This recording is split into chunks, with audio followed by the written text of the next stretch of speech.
Secrecy was so tight that all 7 primary participants were cautioned to use only first names to prevent servants from learning their identities. Years later, one participant, Frank Vanderlip, president of National City Bank of New York and a representative of the Rockefeller family, confirmed the Jekyll Island trip in a February 9, 1935 edition of the Saturday Evening Post. The participants came here to figure out how to solve their major problem, how to bring back a privately owned central bank.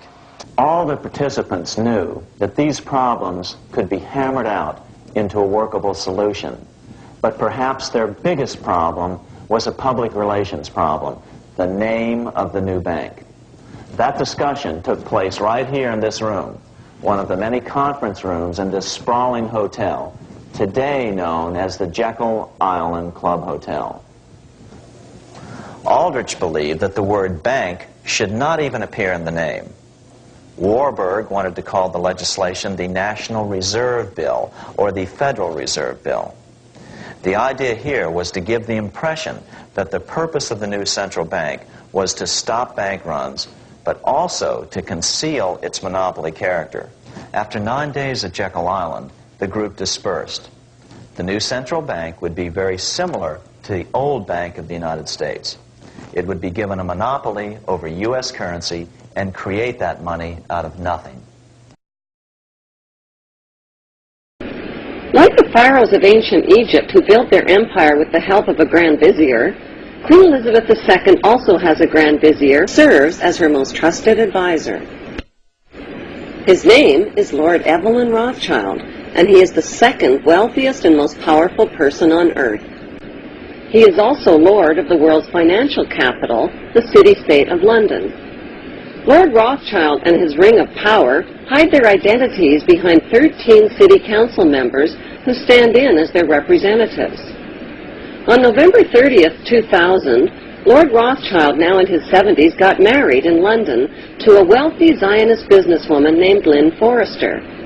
The couple then jetted to Washington and spent their wedding night in the White House. Just how rich and powerful is Lord Evelyn Rothschild? Historically, the Rothschild family wealth was hidden in underground vaults. The Rothschild secret financial records were never audited and never accounted for.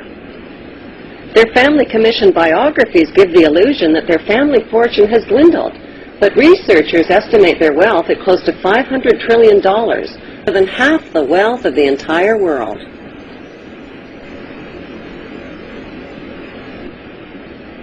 Besides their many castles, palace mansions, wineries, racehorses, and exotic resorts, the Rothschilds bought Reuters in the 1800s.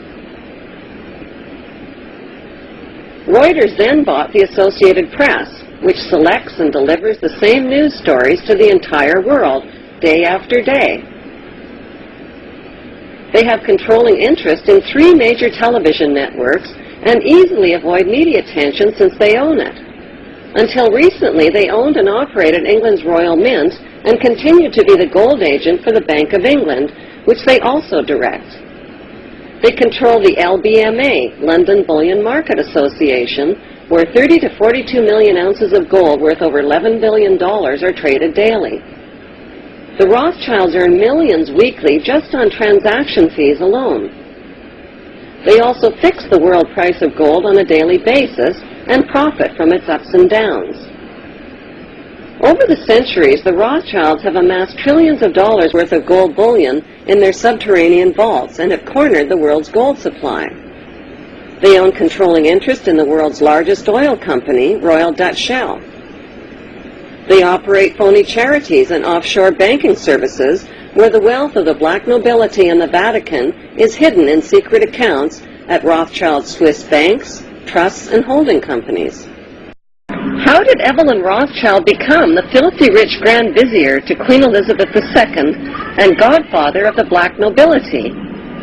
By birth, Evelyn Rothschild is the great-great-great-grandson of Mayor Rothschild and is passing the godfathership down to David de Rothschild.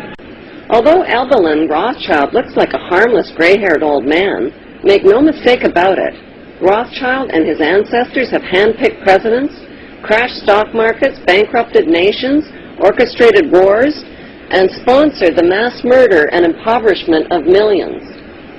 The wealth hoarded by this one family alone could feed, clothe, and shelter every human being on earth.